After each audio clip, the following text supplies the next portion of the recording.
Previous వీడియోలో conditional స్టేట్మెంట్స్లో nested if statement గురించి డీటెయిల్గా చెప్పుకున్నాం కదా. ఈ వీడియోలో రిపిటేటివ్ స్టేట్మెంట్స్లో ఫర్ లూప్ గురించి చెప్పుకుందాం.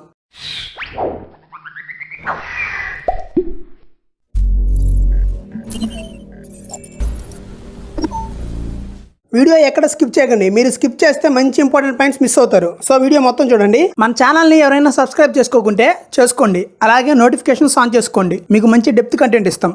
Repetitive statements or loop statements or iterative statements. మనం already repetitive statements introduction flow control స్టేట్మెంట్స్లో చెప్పుకున్నాము. ఇప్పుడు ఈ రిపిటేటివ్ స్టేట్మెంట్స్ గురించి ఫుల్ క్లారిటీగా చెప్పుకుందాం. ఎవరైనా ఫ్లో కంట్రోల్ స్టేట్మెంట్స్ వీడియో చూడకుంటే చూసేయండి, కింద డిస్క్రిప్షన్లో లింక్ పెడతాను. ఫస్ట్, ఈ repetitive statements one of the flow control statements. అంటే ఇవి ప్రోగ్రామ్ ఫ్లోని కంట్రోల్ చేస్తాయి. ప్రోగ్రామ్ ఫ్లోని కంట్రోల్ చేయడం అంటే ఈ ఫ్లో కంట్రోల్ స్టేట్మెంట్ ఎగ్జిక్యూట్ అయ్యాక నెక్స్ట్ ఏం జరగాలి అనేది డిసైడ్ చేస్తాయి. అంటే సపోజ్ ఒక ఫ్లో కంట్రోల్ స్టేట్మెంట్ ఎగ్జిక్యూట్ అయ్యాక ఒక బ్లాక్ ఆఫ్ స్టేట్మెంట్స్ని ఎగ్జిక్యూషన్కి అలౌ చేయాలా వద్దా, లేదా బ్లాక్ ఆఫ్ స్టేట్మెంట్స్ రిపిటేటివ్గా ఎగ్జిక్యూట్ అవ్వాలా వద్దా, లేదా నెక్స్ట్ స్టేట్మెంట్ ఎగ్జిక్యూట్ అవ్వాలా వద్దా అనేది ఈ ఫ్లో కంట్రోల్ స్టేట్మెంట్స్ డిసైడ్ చేస్తుంది. సరే, మనం ఈ రిపిటేటివ్ స్టేట్మెంట్స్ని ఇటరేటివ్ స్టేట్మెంట్స్ అని అనొచ్చు, అలాగే లూప్ స్టేట్మెంట్స్ అని కూడా అనొచ్చు. ఏదన్నా మీనింగ్ ఒకటే, ఏదన్నా పర్లేదు. సో నేను ఈ వీడియోలో ఏదైనా అనొచ్చు. రిపిటేటివ్ స్టేట్మెంట్స్ అయినా అనొచ్చు, ఇటరేటివ్ స్టేట్మెంట్స్ అయినా అనొచ్చు, లేదా లూప్ స్టేట్మెంట్స్ అనొచ్చు. ఓకే, ఈ రిపిటేటివ్ స్టేట్మెంట్స్లో ఏంటంటే ఒక బ్లాక్ ఆఫ్ స్టేట్మెంట్స్ రిపీట్గా ఎగ్జిక్యూట్ అవుతూ ఉంటాయి. ఎప్పటిదాకంటే కండిషన్ ఫాల్స్ అయ్యేదాకా. అంటే మనం ఈ రిపిటేటివ్ స్టేట్మెంట్లో ఏదైనా ఒక బ్లాక్ ఆఫ్ కోడ్ ఇస్తే అది రిపీట్గా ఎగ్జిక్యూట్ అవుతూనే ఉంటుంది. ఎప్పటిదాకంటే ఈ రిపిటేటివ్ స్టేట్మెంట్లో ఒక కండిషన్ ఉంటుంది, అది ఫాల్స్ అయ్యేదాకా ఎగ్జిక్యూట్ అవుతూ ఉంటుంది. సో ఎప్పుడైనా ఒక టాస్క్ రిపిటేటివ్గా దానికి అదే మనం ఇచ్చిన కండిషన్ సాటిస్ఫై అవ్వనంత వరకు ఎగ్జిక్యూట్ అవ్వాలి అంటే ఈ లూప్స్ ఆర్ రిపిటేటివ్ స్టేట్మెంట్స్ వాడాల్సిందే. మీరు ఆల్మోస్ట్ ఈ ఫ్లో కంట్రోల్ స్టేట్మెంట్స్ లేకుండా ఒక ప్రోగ్రామ్ని ఫినిష్ చేయలేరు. సరే, ఈ ఫిగర్ చూడండి, మీకు ఇంకా క్లారిటీగా అర్థమవుతుంది. ఇక్కడ లూప్ కండిషన్ అని ఉంది కదా, ఈ లూప్ కండిషన్ ట్రూ అయితే ఈ బాడీ ఆఫ్ లూప్కి పోతుంది, దాంట్లో ఉన్న బ్లాక్ ఆఫ్ కోడ్ ఎగ్జిక్యూట్ అవుతుంది. అలా లూప్ కండిషన్ ఫాల్స్ అయ్యే వరకు బాడీ ఆఫ్ లూప్ ఎగ్జిక్యూట్ అవుతూనే ఉంటుంది. ఎప్పుడైతే లూప్ కండిషన్ ఫాల్స్ అవుతుందో అప్పుడు లూప్ ఎగ్జిట్ అయ్యి అప్పుడు రిమైనింగ్ స్టేట్మెంట్స్ ఎగ్జిక్యూట్ అవుతాయి. ఒకవేళ లూప్ కండిషన్ ఫాల్స్ అవ్వకుంటే ఇది ఇంకా మనం ఆపేదాకా ఆగదు, లూప్లో తిరుగుతూనే ఉంటుంది. ఇది ప్రోగ్రామ్స్లో ఎలా యూజ్ అవుతుందంటే, సపోజ్ నువ్వు ఒక ప్రోగ్రామ్ రాయాలి. అది ఏంటంటే 0 నుంచి 100 రేంజ్లో ఉన్న నెంబర్స్లో ఈవెన్ నెంబర్స్ని ప్రింట్ చేయాలి అని. సో ఇలాంటప్పుడు ఈ ప్రోగ్రామ్ని ఎలా రాస్తావు? అలాగే ఫస్ట్ 10 ఆర్మ్స్ట్రాంగ్స్ని ప్రింట్ చేయాలి అంటే ఎలా ఫస్ట్ 10 ఆర్మ్స్ట్రాంగ్స్ని ఫైండ్ చేసి ప్రింట్ చేస్తావు?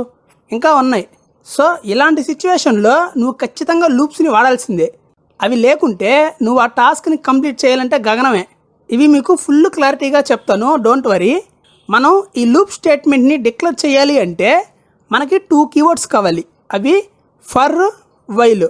ఈ 2 కీవర్డ్స్ యూజ్ చేసుకొని మనం లూప్స్ని డిక్లేర్ చేస్తాము. మనకి టోటల్గా 2 లూప్ స్టేట్మెంట్స్ ఉన్నాయి పైథాన్లో. అవి ఫర్ లూప్, వైల్ లూప్. ఈ for loop and while loop మనకి ఒక్కో సిచ్యువేషన్లో యూజ్ అవుతుంది. సో ఎప్పుడు ఏది యూజ్ అవుతుందో అది కూడా చెప్తా. ఇప్పుడు ఈ వీడియోలో ఫర్ లూప్ ఏ సిచ్యువేషన్లో యూజ్ అవుతుంది, ఎలా వాడాలో అనేది క్లారిటీగా చూద్దాం. First, for loop statement or for repetitive statement or for iterative statement. First, ఈ ఫర్ లూప్ అనేది one of the loop statement. ఈ ఫర్ లూప్ని రేంజ్ అండ్ ఇటరేటర్ని ఇటరేట్ చేయడానికి వాడతాము. ఇటరేటర్స్ ఏంటంటే list, set, tuple, dictionary, array, string etcetera ఇంకా ఉన్నాయి. అండ్ రేంజ్ ఆబ్జెక్ట్ అంటే తెలుసు కదా, పైథాన్ రేంజ్ మెథడ్తో క్రియేట్ చేస్తాము, అది రేంజ్ ఆబ్జెక్ట్. ఈ రేంజ్ మెథడ్ గురించి మీకు తెలియకుంటే ఆల్రెడీ దీనిపైన ఒక వీడియో డెప్త్గా చేశాను, కావాలంటే చూడండి, లింక్ కింద డిస్క్రిప్షన్లో పెడతాను. సరే, ఈ ఫర్ లూప్ని ఇటరేటర్స్ అండ్ రేంజ్ని ఇటరేట్ చేయడానికి యూస్ చేస్తాము అని చెప్పుకున్నాం కదా. అసలు ఇటరేట్ చేయడం అంటే ఏంటంటే, సపోజ్ ఒక ఇటరేటర్ని ఫర్ లూప్ యూస్ చేసుకొని ఇటరేట్ చేస్తున్నాము అనుకో, ఇటరేటర్లో ఉన్న ఫస్ట్ ఎలిమెంట్ నుంచి ఒక్కొక్క ఎలిమెంట్ గెట్ చేసుకుంటూ ఈ ఫర్ లూప్లో ఉన్న బాడీ ఆఫ్ కోడ్ని ఎగ్జిక్యూట్ చేస్తుంది. ఇలా ఇటరేటర్లో ఉన్న ప్రతి ఎలిమెంట్ని గెట్ చేసుకుంటూ బ్లాక్ ఆఫ్ కోడ్ని ఎగ్జిక్యూట్ చేస్తుంది. ఇలా ఎందుకు ఇటరేటర్ని ఇటరేట్ చేస్తాము అంటే మనకి ఇటరేటర్స్లో ఉన్న ఎలిమెంట్స్కి ఏదైనా ఒక ఆపరేషన్ చేయాలి అనుకున్నప్పుడు అది మల్టిప్లికేషన్, డివిజన్, అడిషన్ లేదా స్క్వేర్ చేయడం లేదా certain black of code particular times execute చేయాలి అనుకున్నప్పుడు ఇలాంటి సిచ్యువేషన్లో యూస్ చేస్తాము. ఇది మీకు ఎగ్జాంపుల్తో చెప్తా ఈజీగా అర్థమవుతుంది. సరే, దానికి ముందు ఫర్ లూప్ సింటాక్స్ చూద్దాం. Syntax of for loop: for element in iterator.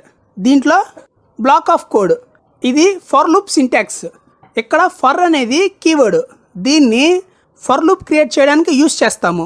Element అనేది టెంపరరీ వేరియబుల్. ఇది ఎందుకంటే ప్రతి ఇటరేషన్కి ఇటరేటర్లో ఉన్న ఎలిమెంట్ని స్టోర్ చేయడానికి.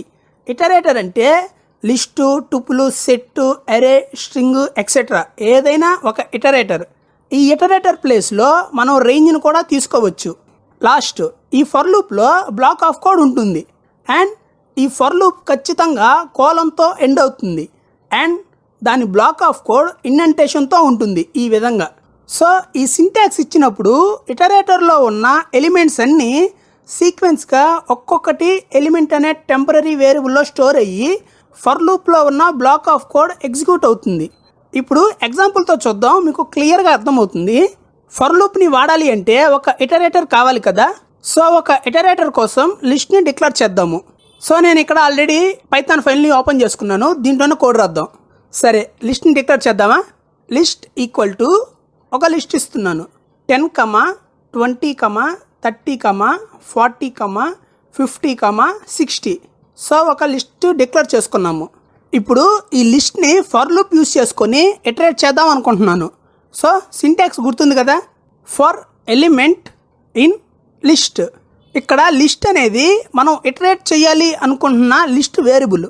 దీంట్లో నేను లిస్ట్లో ఉండే ప్రతి ఎలిమెంట్ని ప్రింట్ చేయాలి అనుకుంటున్నాను సపరేట్ లైన్లో. సో అందుకని ఇక్కడ ఒక స్టేట్మెంట్ ఇద్దాం, ప్రింట్ ఎలిమెంట్ అని. సో ఇస్తున్నాను ప్రింట్ ఎలిమెంట్. సో మనము లిస్ట్లో ఉన్న ప్రతి ఎలిమెంట్ ప్రింట్ అయ్యేటట్టు ఒక ప్రోగ్రామ్ రాసాము. ఇప్పుడు దీన్ని ఎగ్జిక్యూట్ చేద్దాం. అవుట్పుట్ చూడండి, లిస్ట్లో ఉన్న ప్రతి ఎలిమెంటు నాకు సపరేట్ లైన్లో ప్రింట్ అయింది. సో మనం ప్రోగ్రామ్ రాసింది కూడా అదే కదా. ఇప్పుడు ఆ ప్రోగ్రామ్ ప్రాసెస్ ఎలా జరుగుతుందో చూద్దాం. ఫస్ట్ మనం లిస్ట్ డిక్లేర్ చేసాము. దాని తర్వాత ఫర్ లూప్ ఎగ్జిక్యూషన్ స్టార్ట్ అయ్యాక లిస్ట్లో ఉండే ఫస్ట్ ఎలిమెంటు ఈ ఎలిమెంట్ అనే టెంపరరీ వేరియబుల్లో స్టోర్ అవుతుంది. సో లిస్ట్లో ఉన్న ఫస్ట్ ఎలిమెంట్ ఏంటి? 10. సో ఈ 10 ఎలిమెంట్ అనే టెంపరరీ వేరియబుల్లో స్టోర్ అవుతుంది. నెక్స్ట్ ఈ ఫర్ లూప్లో ఉన్న బ్లాక్ ఆఫ్ కోడ్ ఎగ్జిక్యూట్ అవుతుంది. ఇక్కడ మనం ఈ ఫర్ లూప్లో ప్రింట్ ఎలిమెంట్ అని ఇచ్చాం కదా. సో ఎలిమెంట్లో ఏముంది? 10 ఉంది. సో ఎలిమెంట్లో ఉన్న 10 మనకి అవుట్పుట్లో ప్రింట్ అయింది. నెక్స్ట్ మళ్ళీ లిస్ట్లో ఉన్న సెకండ్ ఎలిమెంట్ 20. ఈ ఎలిమెంట్ అనే టెంపరరీ వేరియబుల్లో స్టోర్ అవుతుంది. నెక్స్ట్ ఈ ఫర్ లూప్లో ఉన్న బ్లాక్ ఆఫ్ కోడ్ ఎగ్జిక్యూట్ అవుతుంది. ఇక్కడ మనం ఈ ఫర్ లూప్లో ప్రింట్ ఎలిమెంట్ అని ఇచ్చాం కదా. సో ఎలిమెంట్లో ఉన్న వాల్యూ 20 మనకు అవుట్పుట్లో ప్రింట్ అవుతుంది. నెక్స్ట్ మళ్ళీ లిస్ట్లో ఉన్న థర్డ్ ఎలిమెంట్ ఏంటి? 30. ఈ 30 అనేది ఎలిమెంట్ అనే టెంపరరీ వేరియబుల్లో స్టోర్ అవుతుంది. నెక్స్ట్ ఫర్ లూప్లో ఉన్న బ్లాక్ ఆఫ్ కోడ్ ఎగ్జిక్యూట్ అవుతుంది. ఇక్కడ మనం ఈ ఫర్ లూప్లో ప్రింట్ ఎలిమెంట్ అని ఇచ్చాం కదా. సో ఎలిమెంట్లో ఉన్న 30 మనకి అవుట్పుట్లో ప్రింట్ అయింది. నెక్స్ట్ లిస్ట్లో ఉన్న ఫోర్త్ ఎలిమెంట్ ఏంటి? 40. ఈ ఎలిమెంట్ అనే టెంపరరీ వేరియబుల్లో ఆ 40 స్టోర్ అవుతుంది. నెక్స్ట్ ఈ ఫర్ లూప్లో ఉన్న బ్లాక్ ఆఫ్ కోడ్ ఎగ్జిక్యూట్ అవుతుంది. ఇక్కడ మనం ఈ ఫర్ లూప్లో ప్రింట్ ఎలిమెంట్ అని ఇచ్చాం కదా. సో ఎలిమెంట్లో ఉన్న 40 వాల్యూ మనకు అవుట్పుట్లో ప్రింట్ అయింది. నెక్స్ట్ మళ్ళీ లిస్ట్లో ఉన్న ఫిఫ్త్ ఎలిమెంట్ ఏంటి? 50. ఈ 50 అనే వాల్యూ ఎలిమెంట్ అనే టెంపరరీ వేరియబుల్లో స్టోర్ అవుతుంది. నెక్స్ట్ ఈ ఫర్ లూప్లో ఉన్న బ్లాక్ ఆఫ్ కోడ్ ఎగ్జిక్యూట్ అవుతుంది. ఇక్కడ మనం ఈ ఫర్ లూప్లో ప్రింట్ ఎలిమెంట్ అని ఇచ్చాం కదా.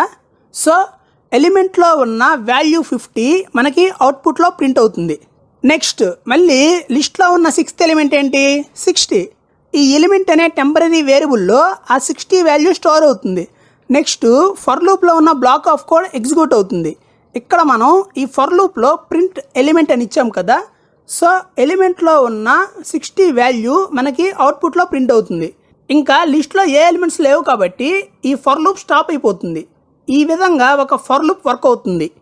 సో ఇటరేషన్ అంటే ఇటరేటర్లో ఉన్న ఎలిమెంట్ని తీసుకొని బ్లాక్ ఆఫ్ కోడ్ ఎగ్జిక్యూట్ చేసి మళ్ళీ ఫస్ట్కి ఇటరేటర్లో ఎలిమెంట్ తీసుకొని మళ్ళీ బ్లాక్ ఆఫ్ కోడ్ ఎగ్జిక్యూట్ చేస్తూ ఉంటుంది. ఇలా ఈ విధంగా ఇటరేషన్ అనేది జరుగుతూ ఉంటుంది. సో అందుకే కదా మనం ఫర్ లూప్ అనేది ఇటరేషన్ చేయడానికి వాడతాం అనేది. ఇటరేషన్ అంటే ఇదే. ఇక్కడ ఎలిమెంట్ అని ఉంది కదా, ఫర్ ఎలిమెంట్ ఇన్ లిస్ట్. ఇక్కడ మీరు ఎలిమెంట్ అనే నేమ్ ప్లేస్లో ఏ నేమ్ అయినా పెట్టుకోవచ్చు. నార్మల్గా మనం ఐ అని ఇస్తాము ఈ ఎలిమెంట్కి బదులు. ఇలా for I in list print I. ఇప్పుడు ప్రోగ్రామ్ ఎగ్జిక్యూట్ చేద్దాం. అవుట్పుట్ చూడండి. లిస్ట్లో ఉన్న ఎలిమెంట్స్ అన్నీ సపరేట్ లైన్లో ప్రింట్ అయినాయి. ఇందాక ఎలాగ ప్రింట్ అయ్యాయో ఇప్పుడు కూడా అలాగే ప్రింట్ అయ్యాయి. ఇక్కడ చూసారా, బాడీ ఆఫ్ ఫర్లో ప్రింట్ అయ్యని ఇచ్చాము. ఎందుకంటే ఇక్కడ ఐలో కదా లిస్ట్లో ఎవ్రీ ఎలిమెంట్ స్టోర్ అవుతూ ఉంటుంది, అందుకే ఇక్కడ ఐ ఇచ్చాము. సో ఈ ఎలిమెంట్ అనే టెంపరీ వేరియబుల్కి ఏ నేమైనా ఇవ్వచ్చు, అది మీ ఇష్టం. మీ నేమైనా ఇవ్వచ్చు, నా నేమైనా ఇవ్వచ్చు, ఏదైనా ఇవ్వచ్చు. సో మీరు ఏ నేమ్ ఇస్తే ఆ వేరియబుల్లో ప్రతి ఇటరేషన్కి ఇటరేటర్లో ఉండే వాల్యూ అసైన్ అవుతుంది. సో ఏ నేమ్ ఆ టెంపరీ వేరియబుల్కి ఇస్తారో ఆ వేరియబుల్లోనే ఇటరేటర్లో ఉండే ప్రతి ఐటమ్ స్టోర్ అవుతూ ఉంటుంది. గుర్తుపెట్టుకోండి. ఇప్పుడు మనం డిఫరెంట్ ఇటరేటర్స్ని ఫర్ లూప్ యూజ్ చేసుకుని ఇటరేట్ చేద్దాం. ఆల్రెడీ లిస్ట్ని యూజ్ చేసుకున్నాం కదా, సో ఇప్పుడు టుపుల్ని యూజ్ చేద్దాం. సో దానికోసం ఒక టుపుల్ని క్రియేట్ చేస్తున్నాను. సో ఈ కోడ్ని రిమూవ్ చేద్దాం. ఒక టుపుల్ని ఇస్తున్నాను. టుపుల్ ఈక్వల్ టు ఒక టుపుల్ ఇస్తున్నాను 1, 2, 3, 4, 5. ఇప్పుడు ఈ టుపుల్లో ఉండే ప్రతి ఎలిమెంట్ని ఫర్ లూప్ యూజ్ చేసుకొని ఇటరేట్ చేద్దాం. సింటాక్స్ గుర్తుంది కదా, for I in tuple print I. So మనం టుపుల్లో ఉండే ప్రతి ఎలిమెంట్ని ఇటరేట్ చేసి ప్రింట్ చేస్తున్నాము. ఇప్పుడు ఈ ప్రోగ్రామ్ని ఎగ్జిక్యూట్ చేద్దాం. అవుట్పుట్ చూడండి. ఈ టుపుల్లో ఉన్న ప్రతి ఎలిమెంటు మనకి సెపరేట్ లైన్లో ప్రింట్ అయింది. ఇప్పుడు స్ట్రింగ్ని ఇద్దామా ఇటరేటర్గా. సో ఇక్కడ ఈ టుపుల్ని తీసేస్తున్నాను. ఇక్కడ టుపుల్ ప్లేస్లో నేను డైరెక్ట్గా స్ట్రింగ్ని పాస్ చేస్తున్నాను. మేమే ప్రోగ్రామర్స్. ఇక్కడ మేమే ప్రోగ్రామర్స్ అనేది స్ట్రింగు, దాన్ని నేను ఇటరేటర్గా ఇచ్చాను. ఇప్పుడు ప్రోగ్రామ్ని ఎగ్జిక్యూట్ చేద్దాం. అవుట్పుట్ చూడండి. మేమే ప్రోగ్రామర్స్లో ఉన్న ప్రతి ఎలిమెంటు నాకు సపరేట్ లైన్లో ప్రింట్ అయింది. సో మనం ఏ ఇటరేటర్స్నైనా ఈ ఫర్ లూప్ యూజ్ చేసుకొని ఇటరేట్ చేయొచ్చు. ఇప్పుడు ఒక సెట్ని ఇటరేటర్గా తీసుకుందాం. సో నేను మేమే ప్రోగ్రామర్స్ని స్ట్రింగ్ని తీసేసి డైరెక్ట్గా సెట్ని ఇస్తున్నాను. A, B, C, D. ఇక్కడ సెట్ అనేది ఇటరేటర్గా తీసుకున్నాము. ఇప్పుడు ఈ ప్రోగ్రామ్ని ఎగ్జిక్యూట్ చేద్దాం. అవుట్పుట్ చూడండి. సెట్లో ఉన్న ప్రతి ఎలిమెంటు నాకు సపరేట్ లైన్లో ప్రింట్ అయింది. మీరు కనుక ఈ ఫర్ లూప్ డిక్షనరీని ఇటరేట్ చేయడానికి కనుక యూజ్ చేస్తే ఏమవుతుందంటే డిక్షనరీలో ఉండే కీస్ ఒక్కటే ఇటరేట్ అవుతాయి. కావాలంటే చూడండి, ఇక్కడ నేను ఒక డిక్షనరీని క్రియేట్ చేస్తున్నాను. డిక్షనరీ ఈక్వల్ టు ఒక డిక్షనరీ ఇస్తున్నాను. A:1, B:2, C:3. ఇప్పుడు ఈ డిక్షనరీని ఇటరేటర్గా పాస్ చేస్తాను ఈ ఫర్ లూప్లో. ఇక్కడ ఈ సెట్ని రిమూవ్ చేసి డిక్షనరీ అనే వేరియబుల్ని ఇక్కడ ఇస్తున్నాను ఇటరేటర్గా. సో ఇచ్చేసాం కదా. ఇప్పుడు ఒకసారి ఈ ప్రోగ్రామ్ని ఎగ్జిక్యూట్ చేద్దాం. అవుట్పుట్ చూడండి.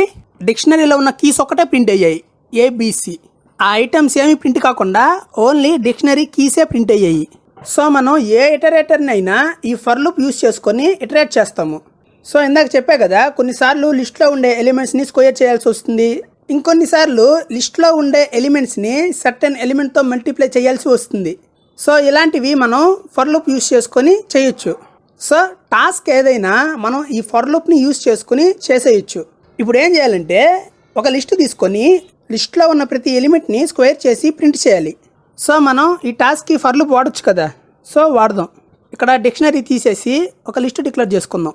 లిస్ట్ ఈక్వల్ టు ఒక లిస్ట్ ఇస్తున్నాను 1, 3, 5, 7, 9. ఇక్కడ లిస్ట్లో ఉన్న ఐటమ్స్ని ఇటరేట్ చేద్దాం. సో ఈ ఫర్ లూప్లో డిక్షనరీని తీసేసి లిస్ట్ ఇద్దాం LIST. సో ఇప్పుడు ఏం చేయాలి, ప్రతి ఎలిమెంట్ని స్క్వేర్ చేసి ప్రింట్ చేయాలి. సో దానికి ఈ ప్రింట్లో అయ్యింది కదా, ఐని స్క్వేర్ చేద్దాం. సో ఇప్పుడు ఏమవుతుందంటే లిస్ట్లో ఉన్న ప్రతి ఎలిమెంటు ఇటరేట్ అయ్యి ఫర్ లూప్లో ఉన్న బ్లాక్ ఆఫ్ కోడ్ ఎగ్జిక్యూట్ అవుతుంది. ఆ కోడ్లో ఏముంది, ప్రింట్ ఐ ఎక్స్పోనెన్షియేషన్ 2 ఉంది. అంటే లిస్ట్లో ఉన్న ప్రతి ఎలిమెంట్ స్క్వేర్ అయ్యి ప్రింట్ అవుతుంది. ఇప్పుడు ఈ ప్రోగ్రామ్ని ఎగ్జిక్యూట్ చేద్దాం. అవుట్పుట్ చూడండి లిస్ట్లో ఉన్న ఎలిమెంట్స్ అన్నీ స్క్వేర్ అయ్యాయి. 1, 9, 25, 49, 81. సో అర్థమైంది కదా. సరే, ఇప్పుడు నేను 0 to 100 నెంబర్స్ని ప్రింట్ చేయాలి అనుకుంటున్నాను. 0 to 100 నెంబర్స్ని ప్రింట్ 0, ప్రింట్ 1 ఇలా ఇవ్వడం కష్టం కదా. సో అది ఎలాగో రిపిటేటివ్ టాస్కే కాబట్టి మనం ఈ ఫర్ లూప్ని యూజ్ చేసుకొని చేసుకోవచ్చు. మీకు ఆల్రెడీ రేంజ్ మెథడ్ తెలిసే ఉంటుంది. సో ఆ రేంజ్ మెథడ్ యూజ్ చేసుకొని 0 to 100 నెంబర్స్ని ప్రింట్ చేద్దాం. ఈ కోడ్ని రిమూవ్ చేస్తున్నాను. ఇప్పుడు ఇక్కడ రాద్దాం. For I in range of 0 to 100 కదా. సో 100 ఇద్దాం. Print I. సో 100 టైమ్స్ ఈ లూప్ ఇటరేట్ అవుతూ ఉంటుంది. సో ఇటరేట్ అయిన ప్రతిసారి ఈ రేంజ్లో ఉన్న 0 to 100 నెంబర్స్ని ప్రింట్ చేస్తాము. సో ప్రోగ్రామ్ని ఎగ్జిక్యూట్ చేద్దాం. అవుట్పుట్ చూడండి 0 to 100 నెంబర్స్ ప్రింట్ అయ్యాయి. నెక్స్ట్, సపోజ్ మీరు మేమే ప్రోగ్రామర్స్ అనే స్ట్రింగ్ని 50 టైమ్స్ ప్రింట్ చేయాలి అనుకో. ఈ రేంజ్ మెథడ్లో ఎన్ని టైమ్సో ఆ నెంబర్ ఇచ్చేసి ప్రింట్ స్టేట్మెంట్లో మనం ఏది ప్రింట్ చేయాలనుకుంటే దాన్ని మనం ఇక్కడ ఇవ్వచ్చు. సో నేను ఇక్కడ మేమే ప్రోగ్రామర్స్ అనే స్ట్రింగ్ని ఇస్తున్నాను. ఎందుకంటే నాకు అది 50 టైమ్స్ ప్రింట్ అవ్వాలి కాబట్టి. ప్రింట్ మేమే ప్రోగ్రామర్స్. ఇప్పుడు ఈ ప్రోగ్రామ్ని ఎగ్జిక్యూట్ చేస్తున్నాను. అవుట్పుట్ చూడండి, నాకు మేమే ప్రోగ్రామర్స్ అనే స్ట్రింగ్ 50 టైమ్స్ ప్రింట్ అయింది. సో ఇది ఎలా జరిగిందంటే, ఇక్కడ రేంజ్ ఆఫ్ 50 అనే దాంట్లో 0 to 49 నెంబర్స్ ఉంటాయి. ఈ 0 to 49 నెంబర్స్లో ఫస్ట్ 0 నుంచి ప్రతి ఎలిమెంట్ ఐలో స్టోర్ అవుతుంది. ఈ ఫర్ లూప్లో ఉన్న బ్లాక్ ఆఫ్ కోడ్ ఎగ్జిక్యూట్ అవుతుంది. సో మనకి అలా రేంజ్లో ఉన్న అన్ని ఎలిమెంట్స్ అయ్యేదాకా ఫర్ లూప్లో ఉన్న బ్లాక్ ఆఫ్ కోడ్ ఎగ్జిక్యూట్ అవుతూ ఉంటుంది. అందుకే ఆ బాడీలో ఉన్న ప్రింట్ మేమే ప్రోగ్రామర్స్ అనే స్టేట్మెంట్ 50 టైమ్స్ ఎగ్జిక్యూట్ అయింది. ఇప్పుడు ఈ కోడ్లో చేంజ్ చేద్దాం. ఇక్కడ నేను ప్రింట్ మేమే ప్రోగ్రామర్స్ అనే స్టేట్మెంట్ పైన ప్రింట్ ఐ అని ఇస్తున్నాను. చూడండి, ప్రింట్ ఐ. ఇప్పుడు ఈ ప్రోగ్రామ్ని ఎగ్జిక్యూట్ చేద్దాం. అవుట్పుట్ చూడండి, 0 మేమో ప్రోగ్రామర్స్, 1 మేమో ప్రోగ్రామర్స్, 2 మేమో ప్రోగ్రామర్స్, అట్టా 49 మేమో ప్రోగ్రామర్స్ దాకా ప్రింట్ అయింది. సో ఇలా ఎందుకు ప్రింట్ అయిందంటే, మనం ఐ అనే టెంపరీ వేరియబుల్ని ప్రింట్ చేసాం అండ్ మేమో ప్రోగ్రామర్స్ని కూడా ప్రింట్ చేసాం. సో ఏదైనా ఒక టాస్క్ ఎన్నిసార్లు రిపిటేటివ్గా ఎగ్జిక్యూట్ అవ్వాలి అన్నప్పుడు ఈ ఫర్ లూప్లో రేంజ్ని యూజ్ చేసుకొని చేస్తాము. ఇందాక చెప్పిన 0 to 100 నెంబర్స్లో ఈవెన్ నెంబర్స్ని ప్రింట్ చేసే టాస్క్ కూడా ఈ ఫర్ లూప్ అండ్ రేంజ్ని యూజ్ చేసుకొని చేసేయచ్చు. ఆ కోడ్ని మీరు కామెంట్లో పెట్టండి. మనకి ఈ ఫర్ లూప్లో ఇంకా చాలా డెప్త్ ఉంది. ఇది బేసిక్స్ కాబట్టి మొత్తం చెప్పలేదు. సో అది నెక్స్ట్ వీడియోస్లో వస్తుంది. దీన్ని రియల్ లైఫ్లో ఎప్పుడు వాడతామంటే, మీకు ఫోన్లో అలారం తెలుసు కదా, అలారం పెట్టినప్పుడు మీకు ఒక ఆప్షన్ ఉంటుంది ఎన్నిసార్లు మోగాలి అని. సో ఇక్కడ మనం ఎన్ని టైమ్స్ ఇస్తే అన్నిసార్లు మోగుతుంది. ఇది ఫర్ లూప్ వల్లే. అలాగే నెక్స్ట్, మీరు ఫోన్లో పాస్వర్డ్ తప్పు కొడతారు కదా, అప్పుడు 4 టైమ్స్ లెఫ్ట్, 3 టైమ్స్ లెఫ్ట్ అని ఇలా వస్తుంది కదా, అది ఫర్ లూప్ వల్లే. ఇన్నిసార్లు ఛాన్స్ ఇవ్వాలి పాస్వర్డ్ కరెక్ట్ కొట్టడానికి అని సెట్ చేస్తుంటారు ఈ ఫర్ లూప్ యూజ్ చేసుకొని. రేపటి వీడియోలో రిపిటేటివ్ స్టేట్మెంట్స్లో వైల్ లూప్ గురించి డెప్త్గా చెప్పుకుందాం. సబ్స్క్రైబ్ చేయండి, లైక్ చేయండి, షేర్ చేయండి. డౌట్స్ ఏమైనా ఉంటే కామెంట్లో పెట్టండి.